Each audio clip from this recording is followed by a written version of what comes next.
तो गाइज़ आज हम लोग बात करेंगे ये इन्फोसिस का। आज रिज़ल्ट आया है, जून क्वार्टर का रिज़ल्ट आया है एंड उसमें हमें देखने को मिला कि इन्फोसिस ने करीबन 1300 करोड़ से ज़्यादा, मतलब लास्ट क्वार्टर से अगर हम लोग कंपेयर किया जाए, मार्च क्वार्टर से अगर कंपेयर किया जाए तो 1300 करोड़ ज़्यादा जो है ना रेवेन्यू जो है इंक्रीज़ होकर आया है इस क्वार्टर में। ओके, यही रीज़न था कि आज हमें आईटी सेक्टर में काफ़ी मतलब पॉजिटिव क्लोजिंग देखने को मिला। इन्फोसिस भी करीबन 4% के आसपास अप क्लोजिंग हुआ है एंड टीसीएस एंड विप्रो भी मैं देख रहा था कि 2% अप क्लोजिंग था। उसके अलावा मिड कैप आईटी के भी स्टॉक्स अच्छे खासे मोमेंटम देखने को मिला, पॉजिटिव क्लोजिंग हुई है। ओके, तो सबसे पहले देखिए मैं आप लोगों से अपना एक व्यूज़ शेयर करना चाहूँगा। ये मतलब 2020 की बात है, जब बाज़ार आप याद करो कोविड के वक्त, ठीक है, कितना डर का माहौल था, राइट। लोअर सर्किट लग रहा था इंडेक्स में लोअर सर्किट लग रहा था। सारे शेयर चाहे ब्लू चिप कंपनी के हो, चाहे डी कैटेगरी के स्टॉक्स हो, सारे स्टॉक्स में 20% का, 15% का, जितना उनका सर्किट लिमिट था इतने का लोअर सर्किट लगा हुआ था, राइट। लोग डर रहे थे पैसा इन्वेस्ट करने से।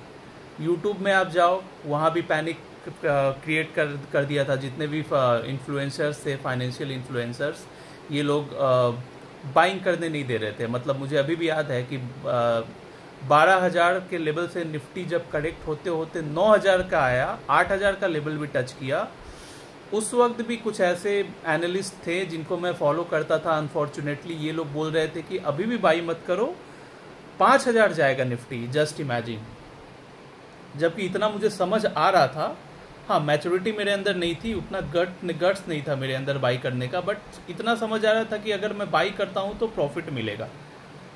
लेकिन मैं वो एनालिस्ट की बात सुन के बहक गया, मैंने बाई नहीं किया। हिम्मत नहीं होता था ना भाई साहब। स्क्रीन पे अचानक ऑल ऑफ ए सडन देख रहा हूँ कि 10% कोई शेयर गिर जा रहा है, 20% टूट जा रहा है। बाइंग थी नहीं, वॉल्यूम्स थी नहीं। इनफैक्ट स्टेट बैंक जैसा शेयर्स मैं उस वक्त 3,000 क्वांटिटी होल्ड करके रखा था। 3,000 शेयर्स मेरे पास थे स्टेट बैंक के। 10 लाख का माल मैंने सिर्फ एसबीआई में मैंने माल उठाया था।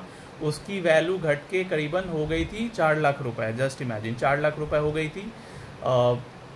क्रैश होकर वो 150 के लेवल पे आ गया था। एंड 150 के लेवल पे उस वक्त तो देखिए कोविड के टाइम में टाइम कट नहीं रहा था, टाइम कटता नहीं था, तो हम लोग daily each and every moment mobile लेके बैठे रहते थे इस उम्मीद में कि सेबी ब्लू चिप शेयर है, जल्दी सेबी नहीं, एसबीआई ब्लू चिप शेयर्स है, बढ़ जाएगा, जल्दी बढ़ जाएगा। लेकिन वो बढ़ता नहीं था। 4, 5, 6 महीना तक मैं बैठे रह गया। वो शेयर 150 से 180 के बीच में ही घूमता रहा, ठीक है। Then all of a sudden 2021 में उसमें तेजी आई एंड वो शेयर 300-400 भागता चला गया। आज तो वो 800 के लेवल पे है। तो कहने का मतलब ये है कि वही सेम थिंग ना मैं देख रहा हूँ आईटी। अभी जो आईटी इंडेक्स है, आईटी के जितने भी शेयर्स हैं आईटी कंपनी के, ये लोग करीबन 3 या 4 ईयर्स के मल्टी लो पे ट्रेड कर रहे थे। स्पेशली अगर आप टीसीएस की बात करो, इन्फोसिस की बात करो, ओके, टीसीएस हो, इन्फोसिस हो, ये लोग मल्टी लेवल लो पे ट्रेड कर रहे थे। 4500 का शेयर घट के 3,000 पे अटक गया था टीसीएस, ओके। एंड मैं रिसेंटली एक एनालिस्ट है, मैं कंपनी का नाम नहीं लूँगा, वो करीबन जैसा वो क्लेम कर रहे थे कि वो 400 करोड़ का फंड मैनेज करते हैं। तो वो आए थे लास्ट मंथ, उनके साथ हमारा मीटिंग था पार्क स्ट्रीट में। तो फिर क्या हुआ कि उनसे मेरी जब बात, मतलब हमारे तरह जितने भी ऑथराइज पर्सन्स हैं सब लोग उस मीटिंग में थे। करीबन 25-30 जन लोग, 25 या 30 लोग होंगे आसपास, मैंने काउंट नहीं किया था, आई थिंक उससे ज़्यादा ही होंगे। तो उन्होंने कहा था, जैसे वहाँ उस वक्त बहुत लोगों ने बोला कि सर आईटी कंपनी तो कभी बंद होने नहीं वाला है नहीं, एंड इतने सस्ते पे मिल रहा है। मतलब 4500 का शेयर 3,000 पे मिल रहा है, विच मीन्स कि मतलब 33% डिस्काउंट पे ब्लू चिप कंपनी मिल रहा है। तो इसको अभी बाई कर सकते हैं क्या? आप बिलीव नहीं करोगे, उनका आंसर सुन के मैं अमेज्ड हो गया टोटली। वो हमें 2007 का सब ऐसी कंपनी का नाम, आरकॉम का नाम लेने लगे। आरकॉम का एग्जाम्पल दे रहे थे, और भी आर पावर का एग्जाम्पल दे रहे थे कि 25-2500 की कंपनी उस वक्त जब क्रैश हुआ तो लोगों ने यही सोचा कि ये देश की बहुत बड़ी कंपनी है, ये यहाँ से ऊपर चला जाएगा, बट वो आज देख लो उसका हाल, वो मतलब पेनी स्टॉक हो चुका है। तो उन्होंने ये कहा कि अभी आप बाई मत करो, रिस्की है। बट देखिए, मैं अपना व्यू पॉइंट आपसे शेयर कर रहा हूँ कि अगर आप इस तरीके से सोचोगे, और मान लो आज जिस तरीके से TCS जो है वो 60-70 रुपये बढ़ गया, ओके, आप सोचते रह जाओगे ये कब ये 3100 का पे क्लोजिंग हुआ है TCS, 3100 से कब ये 4000 चला जाएगा ना, आपको मौका नहीं देगा बाई करने का। एंड देन अगर आप 4000 पे बाई करोगे, इसका ऑल टाइम हाई 4500 है, तो आपको मिला क्या? तब बोला मतलब क्या मिलेगा आपको? 10% गेन, बस 5-10% लेके निकल जाओगे। तो मेरा ये मानना है ना कि अपना आप लोग एक स्ट्रॉन्ग कन्विक्शन लेकर चलो, ज़्यादा लोगों की बात नहीं सुनने का नहीं है, क्योंकि लोग जो है आपको मतलब मिसलीड करने के लिए भरे पड़े हैं। चाहे आप यूट्यूब में आओ, आयरॉनिकली मैं यूट्यूब से ही ये बात बोल रहा हूँ, बट यूट्यूब में भी आपको बहुत ऐसे एनालिस्ट मिलेंगे जो बोलेंगे कि आप इसको IT कंपनी को भी टच मत करो। लेकिन अगर आप टच नहीं करोगे, बाई नहीं करोगे, एंड ये यहाँ से अगर 20-30% बढ़ जाता है, तो फिर तो आपको फिर फ़ायदा नहीं मिलेगा ना, फिर तो आप कभी भी कोई कंपनी में इन्वेस्ट कर ही नहीं पाओगे। क्योंकि बाजार का यही रूल है कि वो जब ऑल टाइम हाई पे रहता है तो आपको सेल करना है, एंड ऑल टाइम लो पे है तो आप उसको बाई करो, प्रोवाइडेड कि आपको इतना पता होना चाहिए कि ये कंपनी सर्वाइव कर लेगी। क्योंकि ऑल टाइम लो पे तभी आता है कंपनी जब उसमें कुछ प्रॉब्लम हो। अभी AI को लेके कुछ इशू चल रहा था, काफ़ी जॉब कट हुए हैं, रेवेन्यू ग्रोथ नहीं हो पा रहा था, बट ये चीज़ तो अब क्लियर हो गया ना। इन्फोसिस ने जब इस क्वार्टर का रेवेन्यू जो है वो मतलब ग्रो करके, इन्फोसिस का जब रेवेन्यू ग्रो हुआ है, तो विच मीन्स कि 1-2 क्वार्टर बाद आपको TCS and other IT firm के भी रेवेन्यू मिलेंगे अपसाइड ग्रो करते हुए। तो जब रेवेन्यू इन सब कंपनियों का भी ग्रो करेगा तो ऑब्वियसली शेयर तो नीचे रुकेगा नहीं, ऊपर भाग जाएगा। मैं इसी तरह last month hero motor Corp का शेयर्स को देख रहा था, लास्ट मंथ, हाँ 1.5 महीने पहले मैं ऑटो इंडेक्स को देख रहा था। तो हीरो मोटर कॉर्प 3400 या 3300 के आसपास, मतलब 3500 के आसपास अवेलेबल था। आई थिंक उससे भी कम 3100-3200 था, ऐसा कुछ। आप वो चार्ट में देख लेना, मैं एग्जैक्ट रिकॉल नहीं कर पा रहा हूँ। तो ये हीरो मोटर कॉर्प मतलब 5000 का शेयर, 5000 रुपये का शेयर जब 3000 पे आ गया, लोग फाइनेंशियल इन्फ्लुएंसर ही ने ही वीडियो डाला था, मिलियंस उनका फॉलोअर है, उन लोगों ने ही वीडियो डाला कि हीरो मोटर कॉर्प कंपनी में काफ़ी इशू चल रहा है, ये हो सके यहाँ से कोलैप्स कर जाए, सर्वाइव ना कर पाए। मैं उनकी मैं बाई करने वाला था, 3-4 दिन बाद बाई करने वाला था बस, but just because of that analyst मैंने बाई नहीं किया। मैं हेविली उसमें फंड डालने वाला था।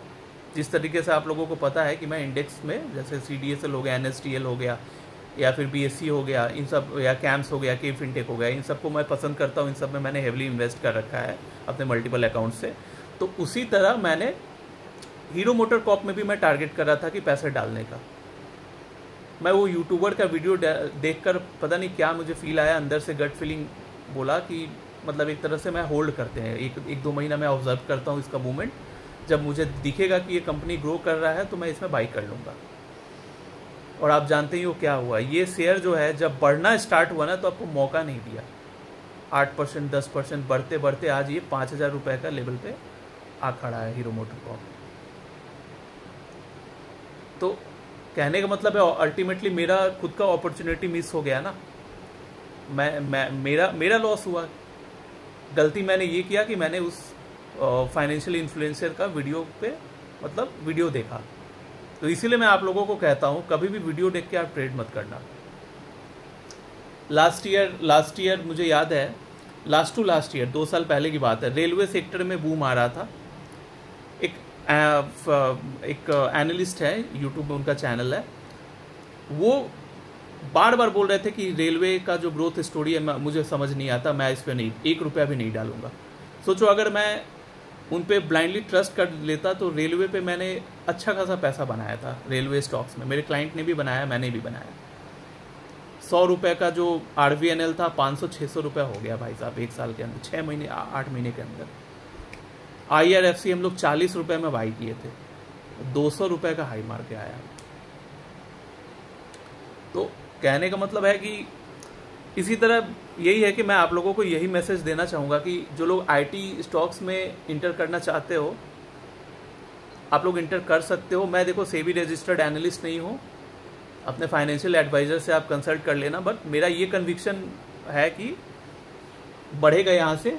मेरे पास भी अगर फ्रेश फंड आएगा तो मैं डेफिनेटली आईटी स्टॉक्स में ऑलरेडी मैं इन्वेस्टेड हूँ, आईटी स्मॉल कैप में मैं इन्वेस्टेड हूँ, क्योंकि मैंने ये चीज़ पहले ही बोला था कि कभी भी कोई सेक्टर में अगर रैली आ रहा है ना, कोई भी सेक्टर अगर अच्छा परफॉर्म करने वाला है तो हमेशा आप उस सेक्टर का जो स्मॉल कैप कंपनी है उसको आप बाई करो। ओके, उसको आप बाई करो एंड उसमें आपको काफ़ी ज़्यादा ग्रोथ मिलेगा। लार्ज कैप पता चला लार्ज कैप हार्डली 50% बढ़ा, लेकिन स्मॉल कैप के जो शेयर्स हैं उसी सेक्टर के वो 4-5 गुना हो जाते हैं। तो इसीलिए मैंने small cap IT small cap में मैंने हेविली बाई कर रखा है मल्टीपल अकाउंट से।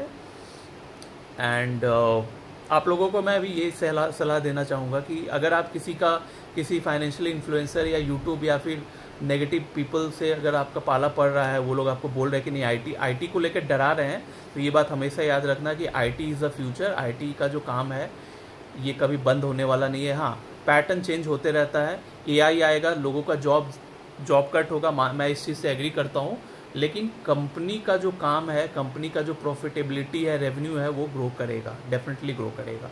ठीक है, हाँ, जिस तरीके से वो लोग काम करते थे उसमें थोड़ा चेंजेस आएगा, लोगों का जॉब कट होगा, लेकिन कंपनी बंद नहीं होने वाला है। जो आईटी कंपनी है वो सर्वाइव करेगा, अच्छे से सर्वाइव करेगा, अच्छा रिटर्न देगा। तो आप लोग देख सकते हो जो लोग आईटी कंपनी में इन्वेस्ट करना चाहते हो। ओके, तो आज के लिए इतना ही। Thanks for watching and bye bye.